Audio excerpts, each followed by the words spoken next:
Here's how to lace Air Max 97s in a standard style.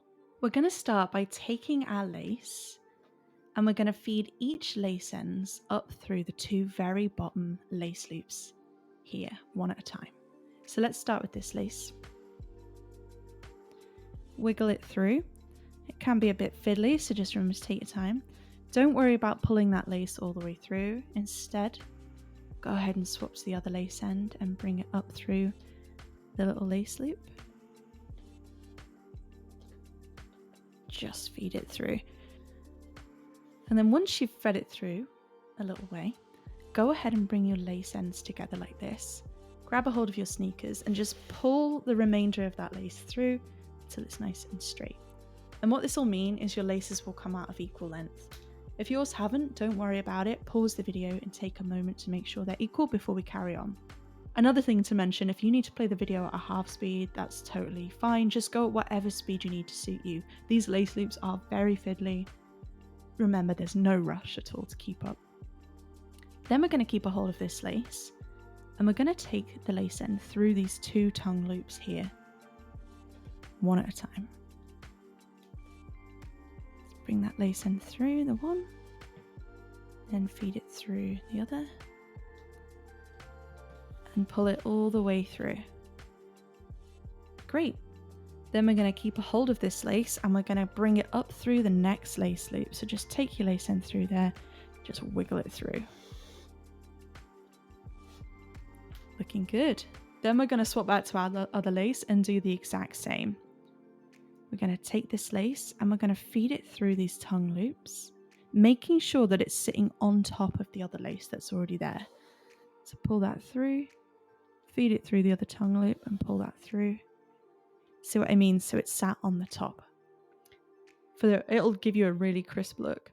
Then we keep a hold of this lace end and we're going to bring it up through the little lace loop on this side. Looking good. Now we are going to keep a hold of this lace and we're going to repeat that pattern. We're going to take it through the tongue loops.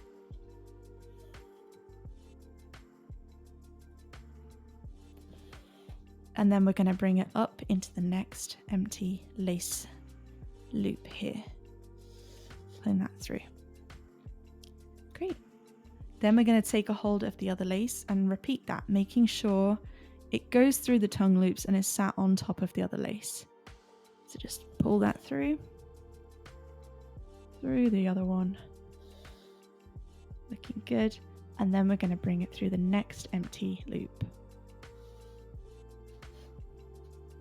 Looking good. We want to make sure there's no twists or creases in our laces so it looks really crisp. And then we're going to keep a hold of this lace and feed it through these final tongue loops here.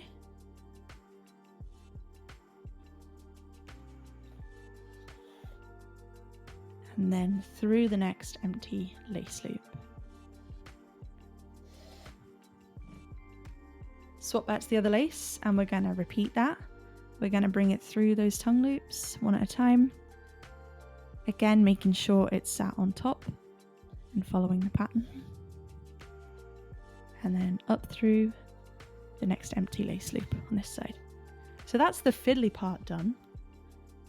Now it's a little bit easier and we're just going to continue that pattern. We're going to bring this over the sneaker tongue and through the next lace loop. Now that we're done with the tongue loops, we can just do that. And then we're going to swap back to the other one. We're going to grab it, bring it over the sneaker tongue and just through the next lace loop. Looking good. Now we're going to do it one more time for the final lace loops. Bring this lace over the sneaker tongue, through the final lace loop, grab a hold of the other one, and then we're going to bring it through the final lace loop on this side. Just like this.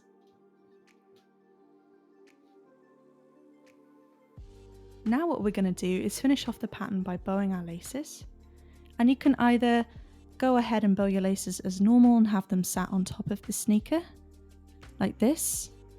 Or you can lace them slightly looser, like this. And then you can go ahead and tuck them behind the sneaker tongue out of sight for a really crisp finish. Now those laces will sit on top of your feet and won't bother them too much. The laces are super soft and it means your pattern will look really crisp. Repeat on your other sneaker and you'll have a really awesome pair of standard lace Nike Air Max 97s. If you found the info in this video helpful, please hit the like button for me to help it reach more people, and consider subscribing for more sneaker lacing content. I have tons of videos available to help inspire you guys. Thanks!